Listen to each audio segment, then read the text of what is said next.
Ôi, xin chào quý vị các bạn, hiện tại là khoảng hơn 8 giờ 10 phút sáng ngày 30 tháng 12 2025 và đây là đường Phạm Ngũ Lão, quận Nhất. Sáng hôm nay Tùng ghé qua đây nhà xe Phương Hen 291 Phạm Ngũ Lão, quận Nhất, số điện thoại 2838385353 để mua vé xe từ Sài Gòn đi Phnom Penh. Và chuyến kế tiếp khởi hành lúc 8 giờ 30 phút sáng, giá vé là 500.000 đồng nhé. Tại sao vào thời điểm cuối năm Tùng lại đi Campuchia? Bởi vì tình hình về chiến tranh, về những cái giao tranh ngay khu vực biên giới giữa Thái Lan và Campuchia hiện tại là chủ đề nóng, và Tùng muốn qua bển xem coi tình hình như thế nào, cũng là cập nhật tình hình về du lịch của Campuchia, đặc biệt ngay tại thủ đô Phnom Penh và Siem Reap. Rồi chúng ta chuẩn bị lên xe nhé. 8 giờ 30 phút sáng xuất phát.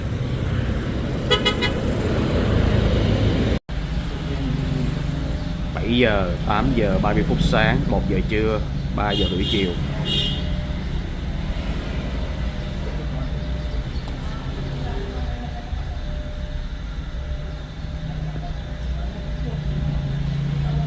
Đây, visa Campuchia bây giờ là 40 đô.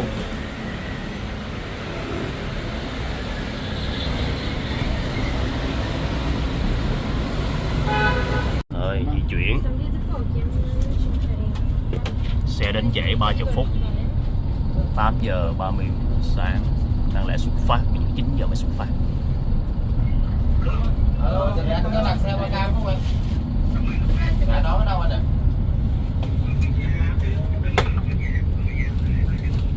Rồi, xe khởi hành trễ các bạn ha, 9 giờ sáng mới xuất phát, bây giờ là 11 giờ trưa mới tới được trạm dừng chân đầu tiên. Ở đây có bán cà phê, máy lạnh tốt, xe chạy rất êm, ghế ngồi tốt các bạn nha. Nói chút xíu về visa đi Campuchia các bạn. Hiện tại khách nước ngoài đi Campuchia cần visa thì hồi trước là visa chỉ có 25-30 đô thôi. Nhưng mà hiện tại visa đi Campuchia á, nhà xe họ thu là 40 đô nha. Tùng có kiểm tra trên mạng thì thấy ghi là 30 đô. Mà tại sao nhà xe lại thu 40 đô? Bởi vì họ phải lót tay. Nếu không lót tay thì khi mà qua khu vực gọi là hải quan Campuchia, họ sẽ để cho mình đợi rất là dài. Đó lý do tại sao mà thu 40 đô. 40 đô thì sẽ đi qua nhanh hơn. Đó, là như vậy. Ở trên xe có wifi và wifi sử dụng tương đối cũng khá các bạn.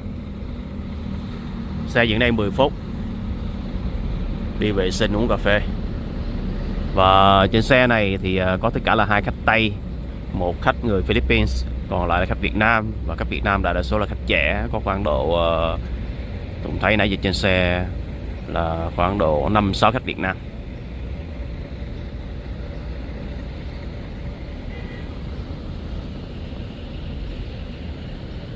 Như vậy là cô chú anh chị từ hải ngoại về khi mà đi Campuchia thì chắc chắn là sẽ phải làm visa để nhập cảnh vào Campuchia. Thì cái tiền visa là từ 30 tới 40 nha. Cơ bản là chắc chắn là sẽ phải trả hơn mức 30 như nhà nước của Campuchia quy định, bởi vì để qua được cho nhanh thì sẽ phải lót tay.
Rồi 12 giờ trưa các bạn ha, tới cửa khẩu, làm thủ tục rất là nhanh luôn. Chính xác là trên xe mình chỉ có tất cả là 9 khách thôi các bạn.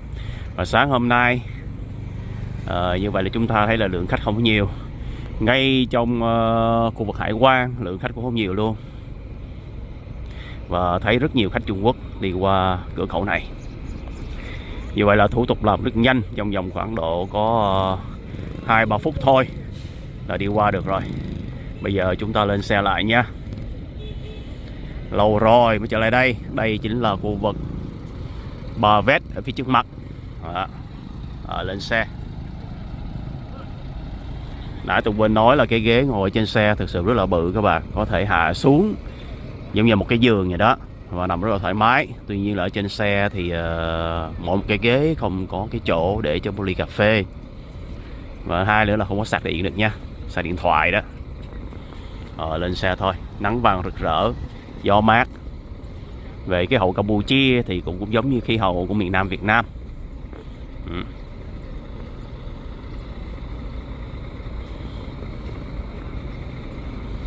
Mình thấy là đại đa số trên xe các bạn Việt Nam mà đi qua Campuchia đều là người đã từng đi qua đây rồi, chứ không phải là khách du lịch đơn thuần.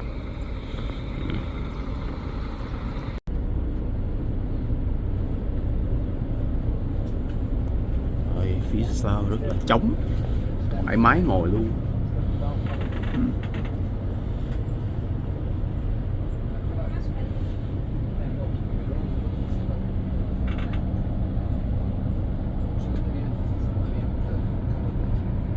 Rồi, thủ tục rất là nhanh các bạn ha, đã xong trong vòng khoảng độ 5 phút thôi. Và lượng khách Tây đi qua cửa khẩu này trưa hôm nay khá là nhiều, chuẩn bị lên xe. Đây là cửa khẩu Ba Vét của Campuchia, vẫn là số đỏ 66 các sông bạc, khu vực Ba Vét. Vào tháng 8 2024 thì chúng ta đã qua đây để đi quay video về kênh đào Phù Nam Techo, và kể cả là hệ thống sông bạc của Ba Vét. Thì chúng ta thấy là hiện tại hệ thống sông bạc này gần như vẫn vậy. Trên đường đây, từ đây vào thủ đô Phnom Penh thì mình sẽ quay một đoạn các bạn xem trên xe nha.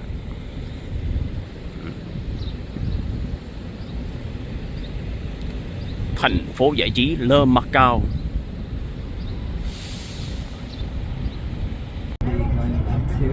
Vietnam. Oh, really? Yeah. Because I'm going to a different city. The experience life there. Đây chính là Ba Vét và các sông bạc các bạn ha. Vẫn xôm tụ rất nhiều xe. So you guys, it's the next country that you're going to visit after Cambodia. After Cambodia, probably Laos. Trên xe này có 2 khách Tây và 2 khách người Philippines và 5 khách Việt Nam, tất cả là 9 người. So you're going to Vientiane? Yeah, the capital city. Yeah, probably. Vẫn tiếp tục xây dựng nữa nè. Không? Ở bên cửa khẩu giáp với Thái Lan là Voi Phet thì thông tin báo chí đăng đã đánh sập khá nhiều tòa nhà mà liên quan tới lĩnh vực về cờ bạc, đặc biệt là game online. Còn ở đây thì vẫn vậy nha.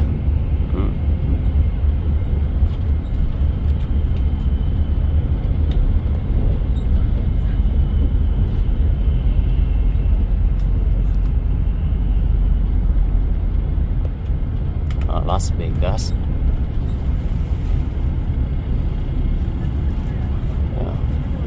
Vẫn hoạt động rầm rộ, không gì thay đổi.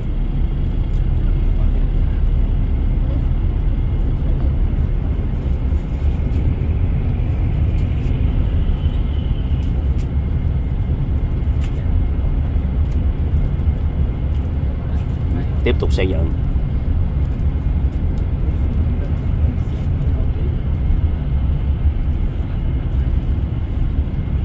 Toàn bộ là sông bạc đó các bạn thấy không?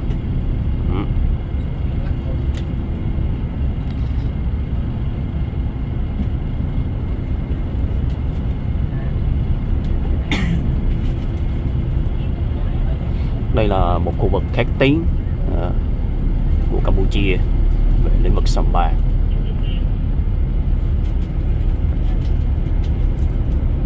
Đại đa số khách là Việt Nam đến đây chơi.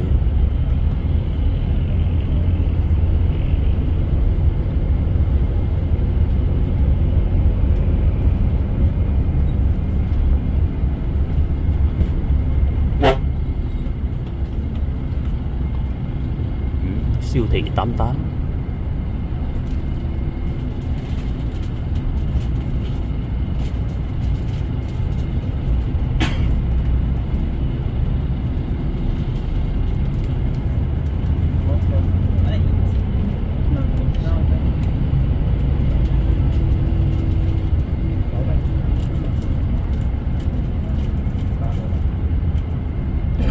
Cà kê quán, phở gà đen, miếng gà đen, món nhậu các loại.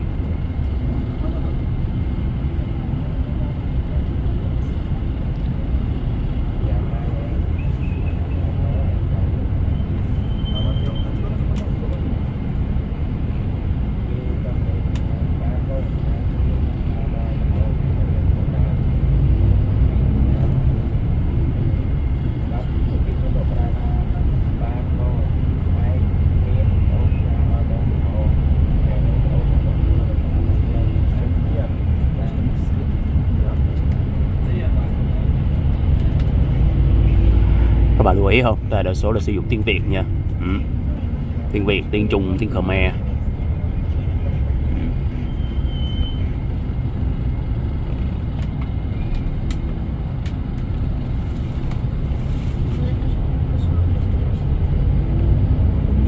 Siêu thị bách hóa.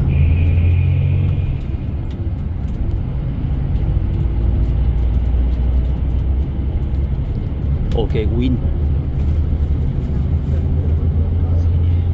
Khách sạn, căn hộ 4 mùa.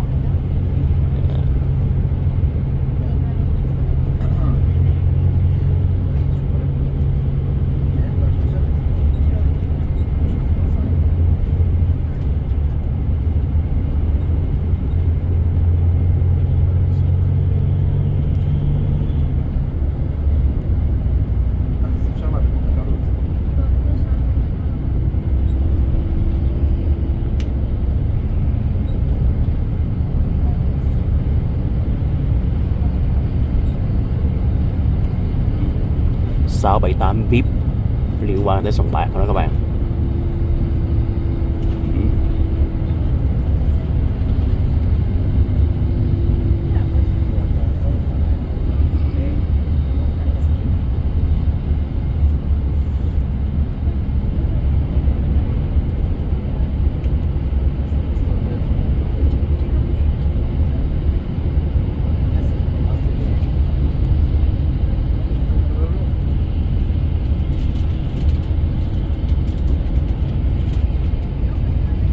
Bavet, Campuchia.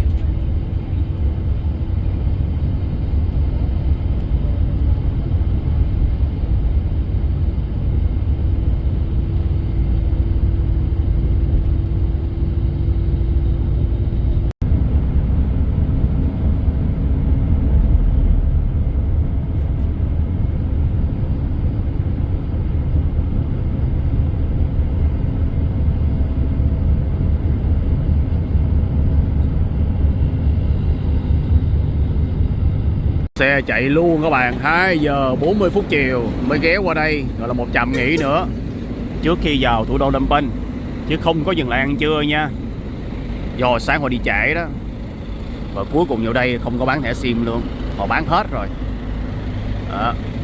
Không có SIM luôn nha. Mua 4 cái trứng vịt giá là 4.000 ria. Và thêm 2 cái bánh chuối là 2.000 ria các bạn. Ria đồng nội tệ của Campuchia ha, thì 1 đô hiện tại là khoảng độ trên 4.000 ria. Lên xe lại đi về thủ đô Phnom Penh. Bây giờ là 2 giờ 45 phút chiều rồi, 9 giờ sáng xuất phát, bây giờ mới tới đây thôi đó.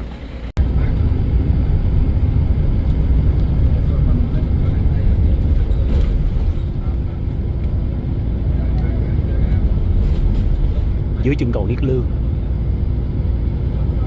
màu lúa xanh đẹp ha.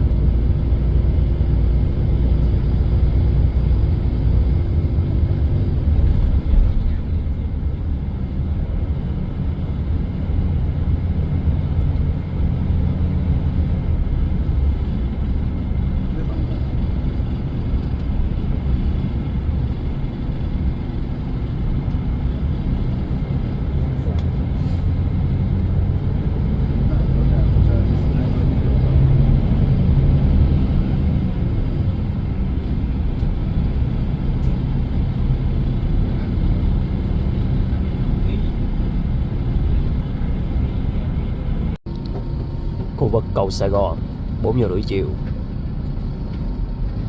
cho Ba Pư. Ba em gái xuống ở đây.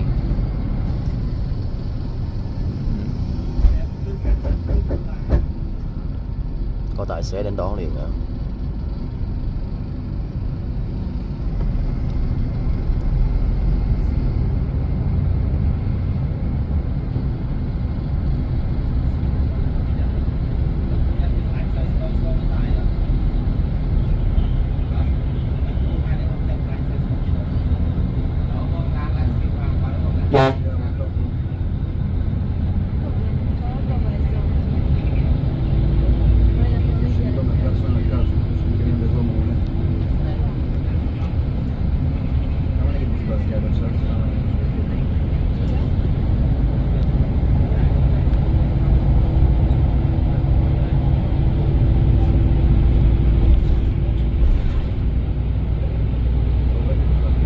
Khu vực này đợt trước chúng ta đã ghi hình rồi ha.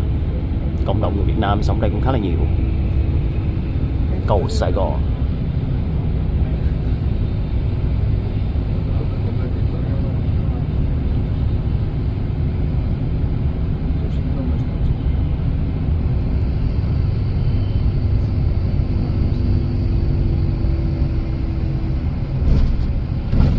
Giờ sáng xuất phát, bây giờ 5 giờ chiều mới tới nơi các bạn ha. Bến xe.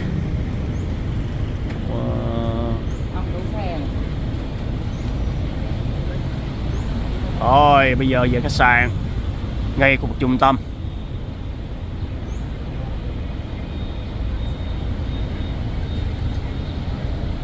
Rồi đã mua được sim card các bạn ha. Chào anh nhé, 6 đô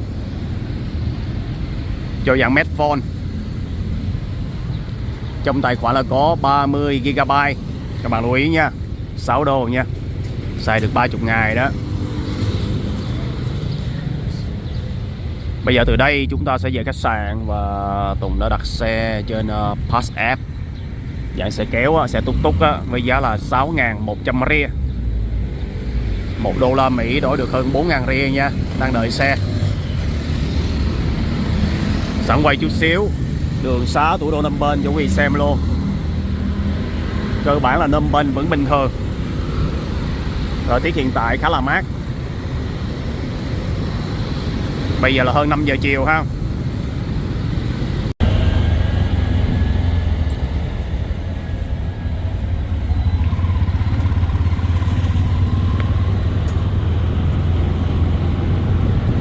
Rồi chạy về khu vực trung tâm các bạn ha, gần cung điện Hoàng gia, khách sạn của chúng ta. Tùng đã đặt trên mạng với giá là 18 đô. Thanh toán tại khách sạn luôn.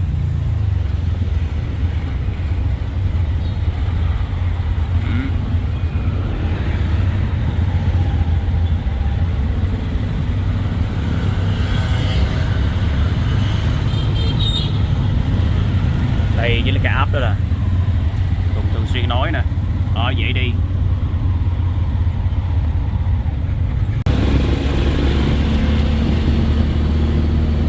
Đây là đại lộ Moni Vong.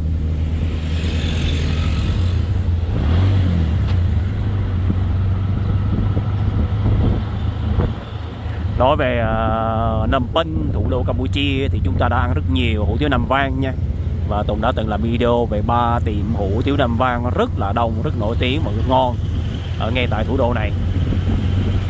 Về Campuchia thì Tùng cũng đã từng ghi hình khoảng độ cả 100 video rồi. Những cái đền đài nổi tiếng mà đã từng ghi hình luôn.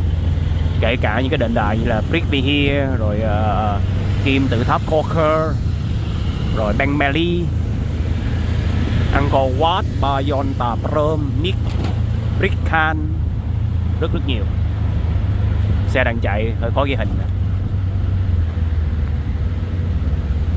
Rồi kể cả vùng biển Sihanouk View, rồi những cái đảo Kokrong Salam, rồi Kampot Kep, rồi Mondul Keri. Hầu như là Campuchia Tùng đã đi hết rồi. Hồi trước thì chúng ta đã từng đi xe từ thủ đô Phnom Penh đến Bangkok luôn. Và bây giờ hiện tại là không có đi được nha. Rồi chúng ta tới nơi các bạn ha. Khách sạn của chúng ta nằm trên đường 154, gần ngay trung tâm của thủ đô Phnom Penh á, gần khu bờ sông luôn, cách khoảng độ hơn cây số gì đó. Khách sạn này có tên là Bona, Bona. Giá phòng 18 đô nhé. Rồi vô nhận phòng. Đi từ 9 giờ sáng tới hơn 5 giờ chiều mới tới. Sợ thiệt. Bona, Bona. Rồi. Có số điện thoại nè, 09933 9924. Địa chỉ 67 đường số 154, thủ đô Phnom Penh. Rồi thuê xe máy là 8 đô một ngày. Good.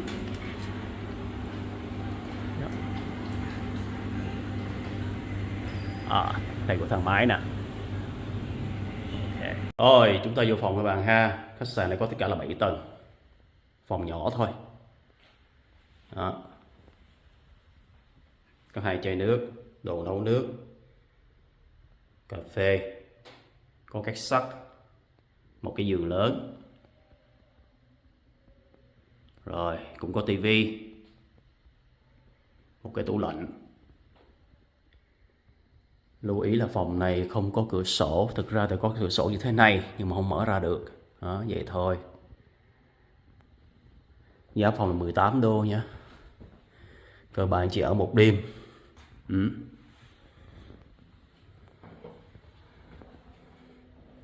Này. Được cái cũng sạch sẽ các bạn. Nó sáng. Nhưng mà chỗ đi tắm là cái bồn cầu thì đặt khá là gần.